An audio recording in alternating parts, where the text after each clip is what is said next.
the level of thespianism that I am taking to next level right now. My name's actually Cleo. I'm currently taking a rep class at the Cleveland Actors Symposium, and one of my challenges that my teacher gave me was to pick a minor celebrity in genre film and live their life and become them. And so I'm here, and the real David Dastmalchian is tied up in the trunk of a car in the parking structure across the street.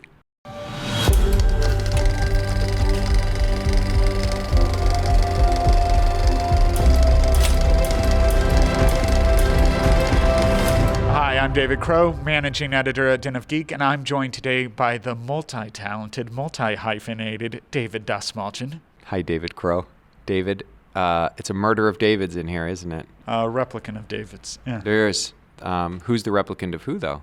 I would say I'm just a pale imitation, so yeah, I'm the replicant. Do androids dream of Den of Geek people? It depends. If you asked Ridley Scott, yes. If you asked the author, no. You're right. Yeah. That's a quandary. We could ponder that for until next San Diego Comic-Con. We are here at San Diego Comic-Con, and I'm curious for you, is it interesting when you're at an event like this? I'm sure you see a lot of polka dot mans, but do you ever see someone come up to you dressed as maybe, let's say, a deeper cut character of yours, like Thomas Schiff or maybe Jack Delroy? I've seen some deep cuts in my time as a convention attendee, not always a guest. I also like to attend. I'm a geek. I live in the Den, and I've seen Tommy Schiff's. I've seen Bob Taylor's. I've seen Johnson's. I've definitely seen some Jack Delroy's of all genders, which is always fun. Many a polka dot man, and I always love when I see a polka dot man or a polka dot woman or a polka dot person. I've seen some polka dot pets. I've seen just plain polka dots. One of my favorite things that I've ever seen that was inspired by a character I played was somebody who was just David Dastmalchian. How were they dressed? They were dressed just like I was dressed that day, which was weird because I was like, how did they know I was going to wear that outfit that day? Yeah, and then you find out they're in the hotel room next door. Did you? They were at the hotel I was at. Did you ever see the movie Enemy? Yes. It was like that. It was bizarre, and the guy looked so much like me that I almost wanted to do one of those tests, the 21 or whatever. 21andMe, is that what it's called? Yeah. This isn't a commercial for 21andMe. Actually, it's quite the opposite. No. Well, yeah, if you've seen Enemy, it does not end well for all parties. And he might be here. I feel like I've seen him a couple times today. Are you actually David Dastmalchian, or am I talking to a very dedicated cosplayer? It's not just dedicated cosplay. The level of thespianism that I am taking to next level right now. My name's actually Cleo. I'm currently taking a rep class at the Cleveland Actors Symposium. And one of my challenges that my teacher gave me was to pick a minor celebrity in genre film and live their life and become them. And so I'm here, and the real David Dastmalchian is tied up in the trunk of a car in the parking structure across the street. Yeah, well, as long as he has an air hole, I think you have a future. I think he's got 2 air holes. Oh well. 3 biologically. Oh, well, you mean yeah. like from the trunk of the car? Yeah. Sure. Yeah. Whoops. How am I doing? Well, I was going to say you have a really great acting career ahead of you, but maybe not, because I think you might be wanted for murder. Acting is believing, is what they say. Obviously, we're joking a bit, but I'm curious, is it interesting to you, or is it surprising to you how fans react to your work? Because as you say, they could be responding to you as a comic book writer, as an actor, or you are an advocate, really, for fandom within genre filmmaking. In all seriousness, it's always a shock to me that when the way the fans react when it's in the positive. I'm never very surprised when it's in the negative.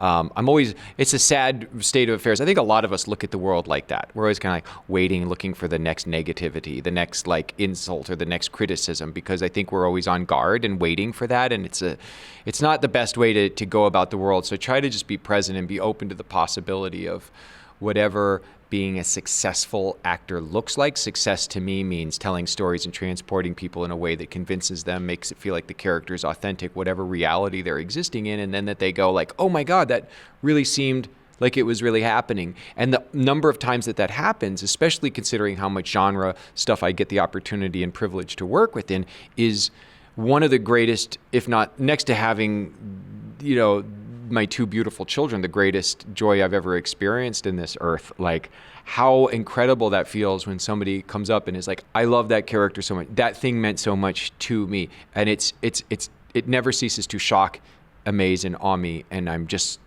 ridiculously grateful for it. What I appreciate is even not just your advocacy, like right now with fandom and genre filmmaking, but even when I read your writing, like, for example, I look at Count Crowley, or I look at your work in Creature Commandos, and I see the gothic horror, and I go, this is someone who loves Universal monsters growing up. And is that right? Universal. I mean, I grew up as a kid in Kansas, creeping downstairs to watch Cremation Mortem's Friday Nightmare, and fell in love with all of the classic cinema that shaped so many of our warped little minds. And I think about not just the Universal films, the old classic RKOs and everything from Hammer Cinema, and I go, how can I look through the lens of that with the palette that I have of the colors that I like to paint in? How can I go in that space and service and honor the tradition that comes before, both in film and literature, but also then put my own brush to the canvas and wrestle with and explore the questions and the ideas that are meaningful to me, if those deal with addiction or depression, anxiety, fear, loss, all these things. So I'm so lucky that through like Good Fiend Films, we do so many different stories and projects in that space, but in the ones that I just get to go and participate in, that to me is that's the most meaningful part of the storytelling process for me. Well, when you say that, and yeah, for example, I do look at Count Crowley, and you are clearly tapping into horror movie late night show host, but yeah, it's a springboard to talk about very adult issues. And I'm curious if that's why, from what I understand, your next graphic novel, Through, is such a personal project for you. It's the exact reason. But here's the fascinating thing about when we go to tell a story. Sometimes you just sit at the campfire with a cool idea, and you're like, ooh, I'm going to really creep people out tonight. Ooh, I've got a journey I want to take people on. Ooh, I want to tell them about the total Barfarama as a throwback to Stand By Me. I've got a really cool yarn that I'm ready to spin. And I sat down at the campfire about 15 years ago, ready to start telling the story about this idea about a woman who falls through the ice in Lake Michigan in Chicago, seemingly on purpose, although she would never understand why she'd want to harm herself because she's such a driven person and would never think of harming herself, and yet maybe something subconsciously in her really drove her to that. And this old man who pulls her out of the frozen water ends up having a heart attack right there in the freezing cold weather after saving her life. And when she wakes up in the hospital and the police say, that old man, Henry, who saved you, how do you know him? And she says, I never met him before in my life. And the police say, that's impossible. And she says, why? And she said, well, all of his pockets, every part of him was filled with all these notes and maps about you and your life and your history. And it sends her into this mystery, this place where for me, it was just a cool idea for a story that would lead to a place that was both an homage to the stories I loved, ranging from The Wizard of Oz and, through The Looking Glass all the way to the works of artists like Guillermo del Toro and Terry Gilliam, but all in the form of a comic graphic novel.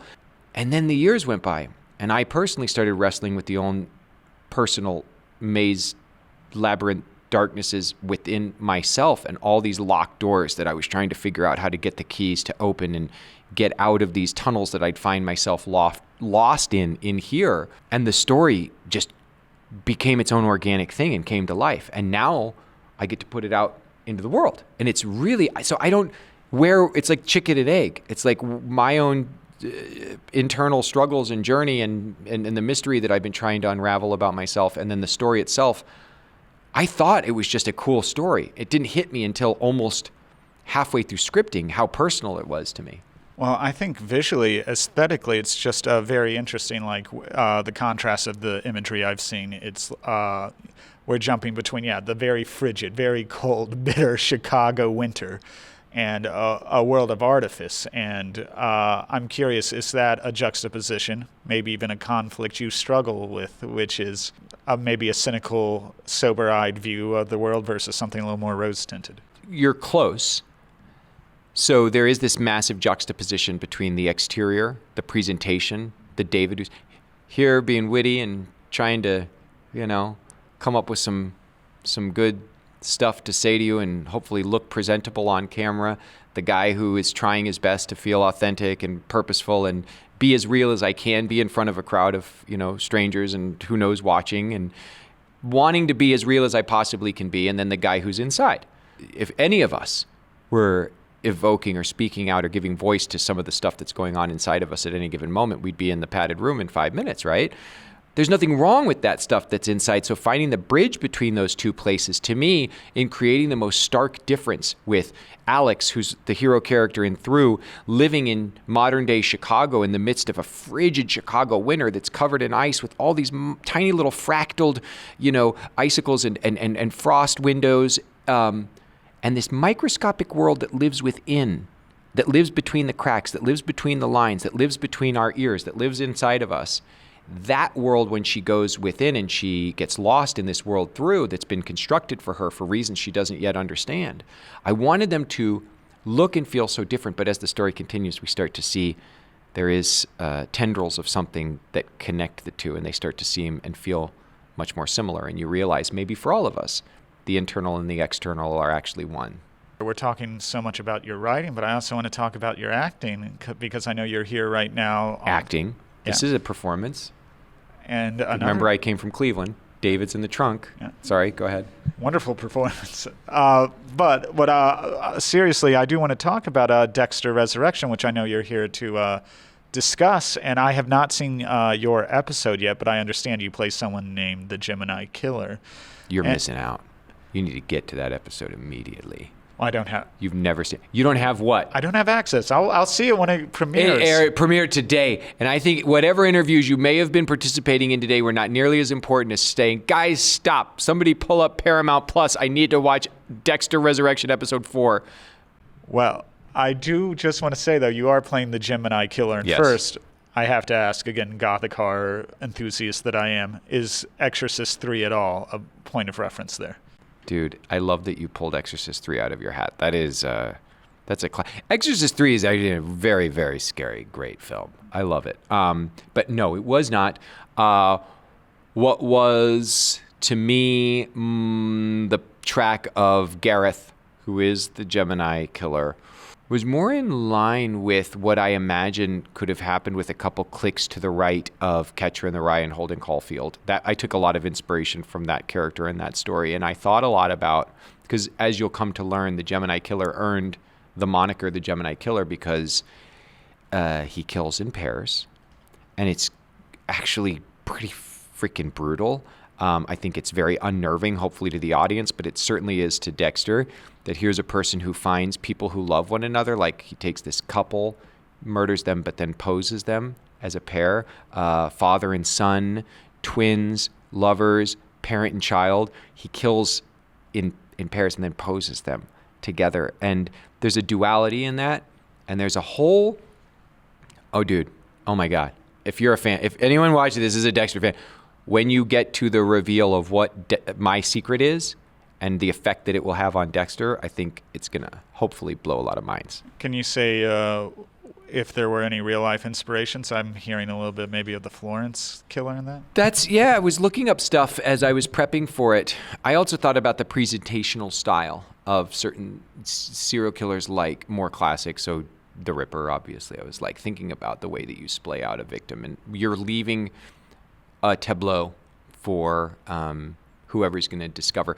DeSalvo did that, and it was horrifying. I actually played him in the film Boston Strangler for Hulu several years ago. Loved that film. Did not love playing Albert DeSalvo. That was pretty disturbing. But the thinking about the psychology that goes into leaving your work in a very curated fashion so that whoever comes upon it has that experience is pretty intense. Well, we're talking about very unsavory people, and there's one more I do want to bring up. M. Bison. What's it like? The F is unsavory about M. Bison. That is the most delicious thing I've ever heard. That is. Well, I think you're already answering my first question. Are you excited to be donning the red cap? Yes, I'm very excited. Have you already started thinking about, or maybe training for the physical? I would assume there's going to be a lot of stunt work involved. I am deep in the process right now I think that I can't say much other than Katao is so amazing, and I love getting to start building and preparing. Yeah.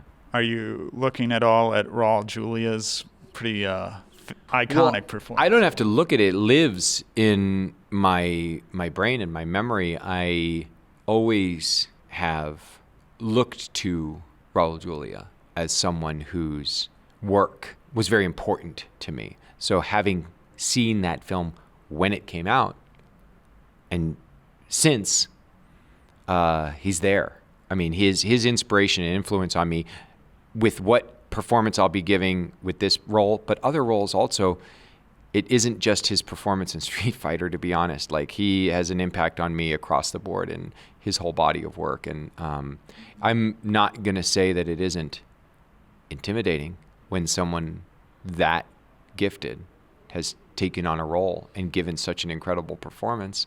So, yeah. I'm sure you're going to make it your own, and I know you can't say more. I do look forward to what you do with the role. But thank you, David. This was wonderful, and this is probably one of the best interviews you and I have ever gotten to do together. Thank you, and it's always a pleasure to see you and to be able to talk to you. And I can't wait to talk about whatever you have coming up next. Can I say for a moment that Den of Geek it's really cool to be at Comic-Con as a geek, now getting interviewed by Den of Geek as someone that likes to look to Den of Geek and see what is being talked about through Den of Geek. So it's these moments for me are very weird and full circle. And you know me well enough after this much time that my long boxes and my collections of collectibles and toys and all that stuff is very important to me. So thank you for having me on and having me back and being such a good support.